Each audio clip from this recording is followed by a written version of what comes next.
Argentina's Dirty War: How Torture Played a Role in Argentina's Bloodiest Battle. The 20th century in Latin America is defined by several violent coups and military regimes.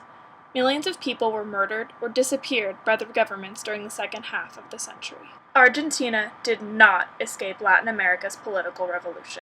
What was the Dirty War? After the death of Argentinian President Juan Perón in 1974, his wife, Isabel, assumed power. She was quickly overthrown by a military coup led by General Jorge Rafael Videla in 1976. His seizure of power would lead to Argentina's national reorganization process, more commonly referred to as the Dirty War.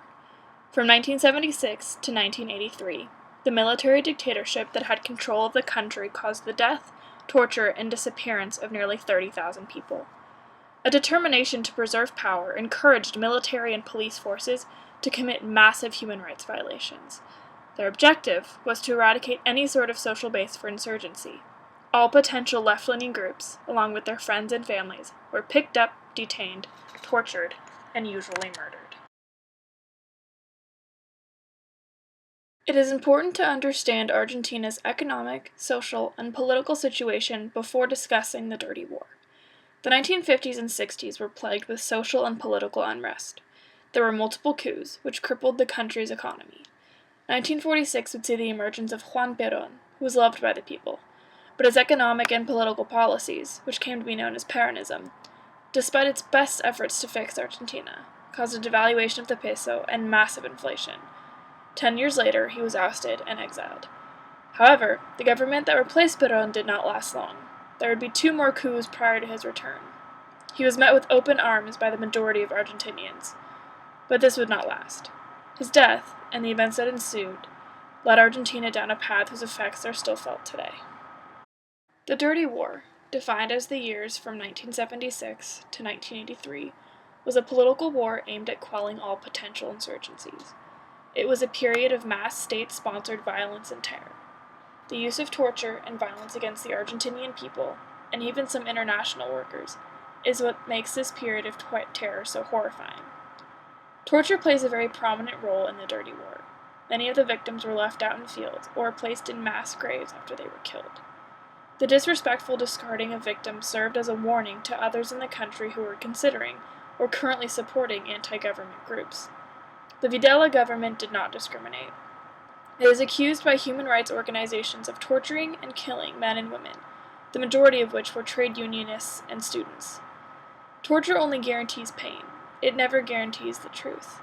In the 340 prisons that were used as torture centers around Argentina, the Naval Mechanical School, or ESMA, was where the majority of the political prisoners were held and tortured over a 7-year period. Over 5,000 people died while being held at ESMA. Miriam Lewin, one of only 150 ESMA survivors, was lucky enough to work in the basement as a translator. However, she could hear the inmates in other rooms being tortured with water and electric cattle prods, a commonly used device during the 7-year reign. In addition to the mass disappearances of people, hundreds of babies were stolen from prisoners.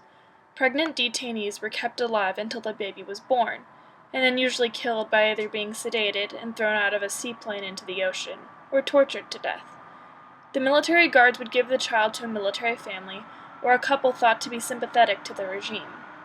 Their belief was that the child was a product of 2 communist parents, and he or she needed to be saved and sent to a good, stable home. The discovery of this mass violation of human rights prompted the Abuelas de la Playa de Mayor movement to begin to grow. It was mothers looking for their dead children, and grandparents for their grandchildren. This group is important because most of the data they collected was used against the perpetrators of these horrific actions.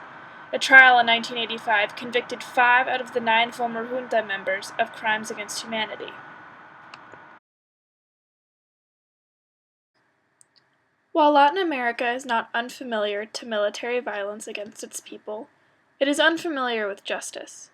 Many of the dictators and officials who committed war crimes and human rights violations are still in government or have received diplomatic immunity. Argentina has aggressively pursued the perpetrators of these crimes. The election of Raúl Alfonsín as president led to the reversal of past legislation in order to prosecute members of the defunct government. He also repealed a law granting amnesty, allowing hundreds of military men to be prosecuted. Although there was backlash and a few pardons from a post-Alfonsin government, by 2012 many of those who had committed atrocities during the 7-year period were convicted again. This time the convictions were final. While no amount of justice can undo the horrific events of the past, Alfonsin's dedication to right the wrongs of the dictatorship show that Argentina is slowly but surely making progress towards healing. The Abuelas de la Playa de Mayo are still active today, reuniting families fragmented as a result of the regime. They are using DNA testing to determine the mothers and are occasionally able to determine the fathers of the stolen children. In addition, the impediments of the ESMA's conversion into a human rights museum demonstrates that there are still some who are trying to erase the past. But it does show that Argentina is beginning to come to terms with it, and that its wounds are healing.